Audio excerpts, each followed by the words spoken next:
like I said in the last video, this video we were talking about trades. We were talking about guys who other teams are calling about, guys who I'm putting out there, guys who I'm thinking about putting out there right now, who may be put out there down the line this season or maybe way in the future, guys that are like completely not going to be traded, who are here for the future, and everything else like that.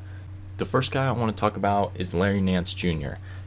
I've been receiving calls about him. I'm not really sure if I want to trade him. He's still generally young. He's developing. I haven't really seen what he completely can become or has become, so I'm not completely sure, but we have been getting some calls for him. The first team that called us was the Dallas Mavericks, and they were kind of just like anything at the bottom of a roster, like, what do you want? And I'm looking at the roster, and it's like there's really not a lot there. Like Yogi Ferrell, but we've got Tyler Ennis.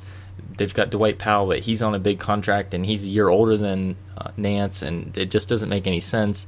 There's Jared Udoff, AJ Hammonds, this Nicholas Brasuno, I think that's how you say it. I don't know. He's from Argentina. He's 23, but he's another guard. We already have a lot of guards. Manny Harris is just a scoring guard. I just don't see a lot here. I understand what the Mavs are trying to do, though, because they're pretty much tanking this year to get a top 5 pick, and they're going to draft a point guard with that, so then they'll have their point guard. Then they've got Wesley Matthews and Seth Curry at the shooting guards. They have Noel at center, and they play Nowinski at center, too, or bring him off the bench at power forward, so they really don't have a power forward. And from talking to him, it seemed like they don't really like Dwight Powell, so they're looking around the league for a power forward to fill that hole, and that's why they're calling us on Nance. They just don't have a lot to offer us right now, and I don't really want anything from their roster, and I'm not planning on trading Nance right now anyways, but just in the future, possibly. Another team that called me about Nance was the Timberwolves. They offered Shabazz Muhammad, the small forward. He's a scoring guard. I looked at him and I was like, well, he's not very good at defense, but he shoots three. I could try to develop him into a 3-and-D wing, but I've already got so many wings that I'm trying to develop, and I've picked up some wings. I really need bigs are now what we're kind of looking for, and all these teams are offering wings, and I'm looking down at the bottom of their roster, and it's like they got Chris Dunn, Brandon Rush, Adrian Payne, Belichick, I don't know how to say that guy's name, their stretch four, Cole Aldrich, Pekovic, Tyus Jones. There's not a lot down there for Nance, and the problem overall is I'm just not sold on trading Nance yet. I really want to see like what he can become. Like, I'm not going to trade him right now unless I wouldn't say blown away by an offer, but unless it's obvious that I think we're winning or that we're getting a player that can become a lot better than Nance. And the other team that called me about Nance was the Trailblazers. First, they offered me Myers Leonard, the power forward. He's 24 years old, but he has just completely fallen off, and he's on that big 4-year, $41 million contract. He makes like $9-10 million a season. He does shoot the three. He is okay defensively. He's 7'1", so he's tall. He's a power forward. He's 24, so I think he's the same age as Nance, but that just doesn't make any sense for me. Like, I understand why the Blazers are offering it because it makes sense for them, but for me, it doesn't. And then after that, they offered me Noah Vonleh. When I said no to Leonard, they were like, okay, Vonleh. And I was like, Vonleh's interesting because he's only 21. He's already been in the league for 2 years. I liked him when he was coming out of college from Indiana. He's a good rebounder. He can post up. He needs to polish his posting up skills, but there's a lot of potential there. He's 6'9", but he rebounds like he's 7 foot. And he's been working on his shooting. His mid-range game isn't all that bad. And I understand why the Blazers are looking for a starting four, because they've started Mino at the 4, and they really don't have a power forward who's a starter, who's got starter capabilities. And Nance is better than any power forward on the roster right now, even though I kind of think Vonleh might in the long run have more potential. But the Blazers are kind of in a win now mode right now, currently, with Lillard, McCollum, Nurkic on the roster, Turner. They play Hartless at the small forward, so they really need a power forward. So I understand why they want Nance. I'm thinking about that one. Vonleh, it's interesting because down the line I could see where we've got more time to develop Vonleh than they do, and they could take Nance and try to develop him faster and use him right now. Nance I think he's like 3 years older than Vonleh, so I'm thinking about that. Let me know if you guys think I should do that. The next guy I want to talk about is Nick Young, who's really turned into that veteran 3-and-D wing for us, who at the beginning of the season I thought we'd get rid of, and now we're actually getting offers on him. The first team that called us was the Pistons. They right away offered Reggie Bullock. He's just known as a three-point shooter, really good three-point shooter. Doesn't really do anything else. He just really sits on their bench, but he can come out and knock down a three. So it was kind of tempting for me. He's a small forward shooting guard, 6'7". He's 25, so he's young. He's never really gotten a true shot in this league, but honestly, I don't know how good he is. So I talked to them. I was looking at the rest of their roster, and I saw a guy, Darren Hillard, He's 23. They drafted him in the second round. He's 6'6". He's a shooter. Maybe I could work on that defense. I already have a lot of guards. Like I said, he'd be stuck way down at the bottom of the bench. But I don't know. I thought about it because we're going to have to get rid of Young. So I like Hillard from the Pistons.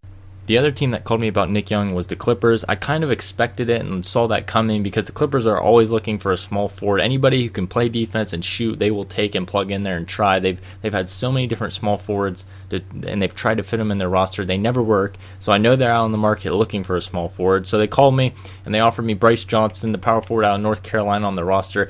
Hasn't really played at all. He's 6'10", 22. He's got some potential. I've never really liked him.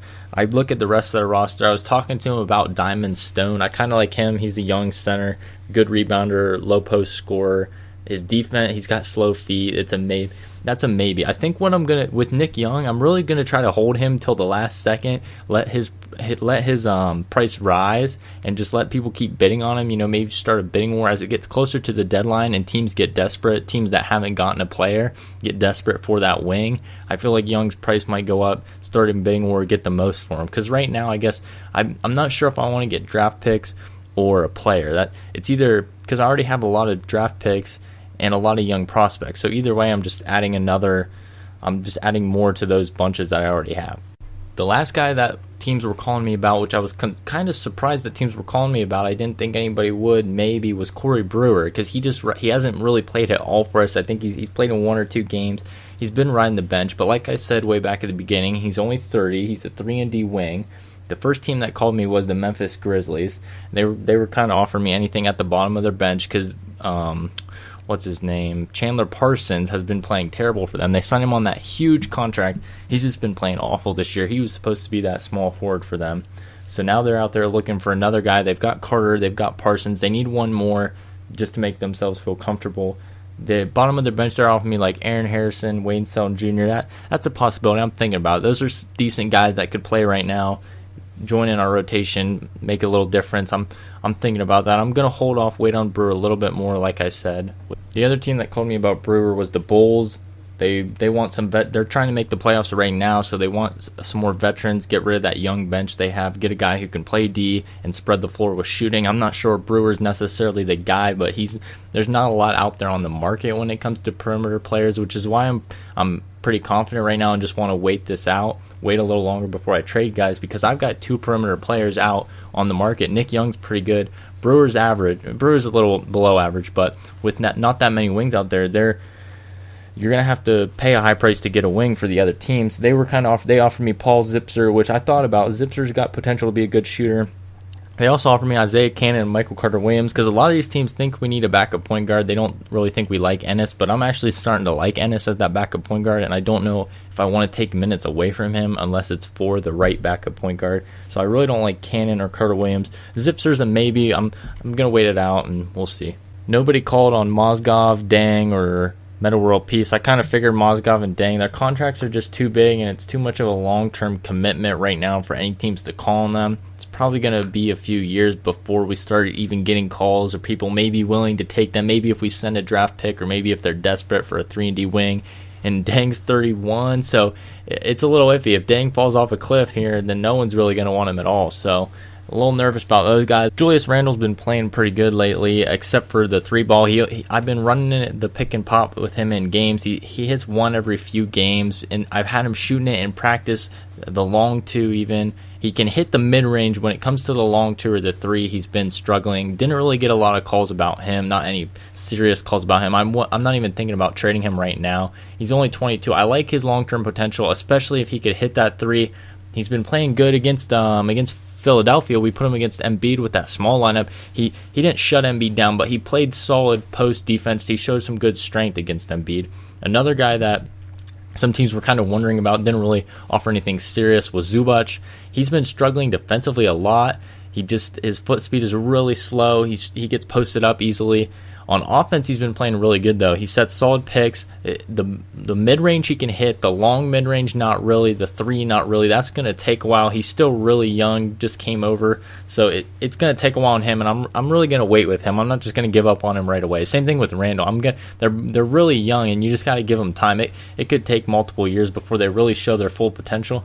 I'm not really sure when I want to give up on them. I'm not just going to give up on them right away. They're probably both going to be here for the whole year unless something drastic changes right before the trade deadline. The other young guys teams pretty much know we're not looking to trade: Russell, Clarkson, Brandon Ingram, David Noaba. They kind of know that the guys we just signed free agency, Papa Nicolau, Antetokounmpo, Meta World Peace hasn't really got. They know we're not really looking to trade those guys right now. Jordan Clarkson, there was maybe a little interest. Teams kind of thought him and Russell, and they were wondering like which one we're thinking. Like they think that we're not going to be able to keep both, and that we're going to have to get rid of one of them. A lot of those teams thought Clarkson was going to be the one.